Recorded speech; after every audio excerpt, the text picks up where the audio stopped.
How to clean our aircon. Ito yung aircon natin. Yung window type na aircon. Gagawin natin, ano bang, nagtanong din ako sa sarili ko, paano kaya lilinisan yung aircon? So, nalaman ko na ganito pala ang paglilinis. Gagawin lang po is alisin natin tong takip.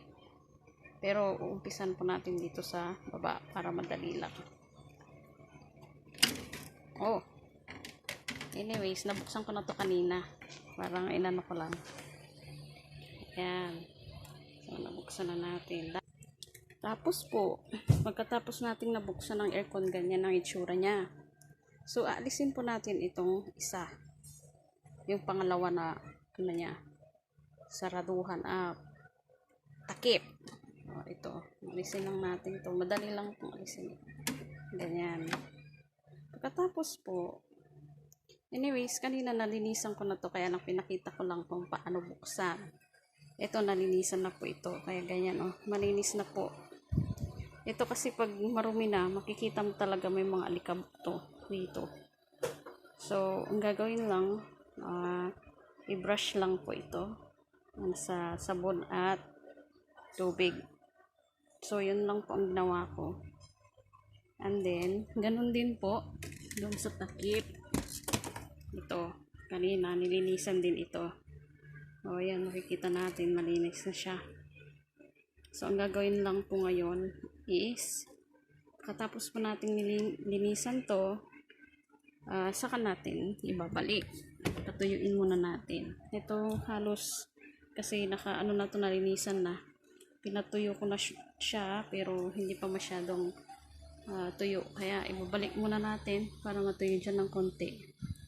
Tapos, ito pong aircon na to, kahit na once a month or once for 2 months ang paglilinis, okay lang. Pero meron yung tinatawag na general cleaning. Yung general cleaning, kailangan na natin, kung yung mga babae hindi natin kaya, so kailangan natin ng technician or lalaki na marunong maglinis. Ang gagawin lang po nila ito is tutuklapin na ito, haalisin. Lahat bubuksan, and then, pero siguro pwedeng palinis to pag mga 5 months ganon or 1 year, ipalinis mo sa mga technician. Pero habang mga malinis pa naman, makikita natin malinis pa naman kasi palagi nating nilinisan, okay lang naman din yung yung personal cleaning na lang sa bahay. Katulad dito, ito lang po yung alisin, ito, tsaka ito. Parang electric fan din na inaalis yung mga sa mukha. Okay?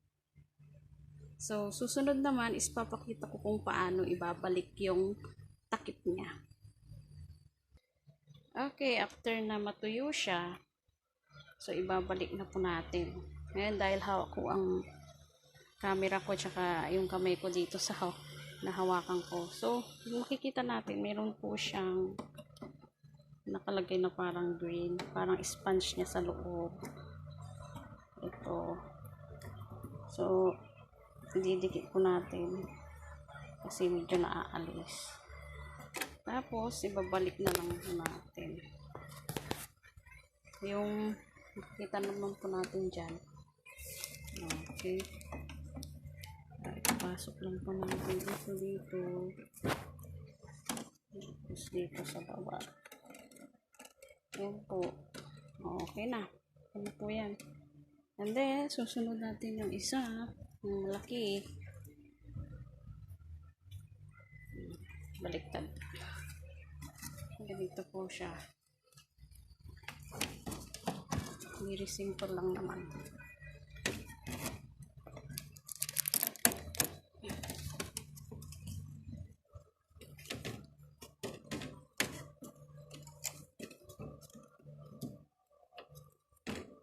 Okay, dahil hindi ko mahawakan sa kabilang kamay, sa isa lang kamay, so dalawang yun ko gagamitin ko. Parang ganyan lang din po ang pagbalik.